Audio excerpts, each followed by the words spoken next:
মানবতা বিরোধী অপরাধের অভিযোগে আওয়ামী লীগের বিরুদ্ধে তদন্ত চলছে। অভিযোগ প্রমাণিত হলে আদালত থেকে দলটি নিষিদ্ধ হতে পারে বলে জানিয়েছেন আন্তর্জাতিক অপরাধ ট্রাইব্যুনালের চিফ প্রসিকিউটর আমিনুল ইসলাম। দুপুরে নিজ কার্যালয়ে সাংবাদিকদের তিনি আরও বলেন, স্বাধীনতার পর থেকেই বিভিন্ন বিতর্কিত কর্মকাণ্ডে জড়িত রয়েছে দলটি।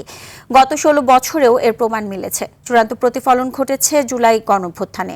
আওয়ামী লীগের বিচার হলে সংগঠনের সভাপতি হিসেবে শেখ হাসিনাও বিচারের আওতায় আসবেন জানিয়ে তাকে দেশে এসে বিচারের মুখোমুখি হতে বলেন চিফ প্রসিকিউটর। বিচার ছাড়া যদি আপনি ওই সংগঠনটাকে ব্যান করেন তাহলে তো জনমনে প্রশ্ন দেখা দেবে। তো সেই কারণে আওয়ামী লীগ সংগঠন হিসেবে কোনো অপরাধ করেছে কিনা এটা অবশ্যই তদন্ত হওয়ার প্রয়োজন, এবং সেটি হচ্ছে। শেখ হাসিনার যে সাজা হয়েছে, তিনি কিন্তু প্রধানমন্ত্রী হিসাবে সুপিরিয়র রেসপন্সিবিলিটির দায় নিয়ে তার শাস্তি হয়েছে। আওয়ামী লীগ সভানেত্রী হিসেবে কিন্তু তার সাজা হয়নি।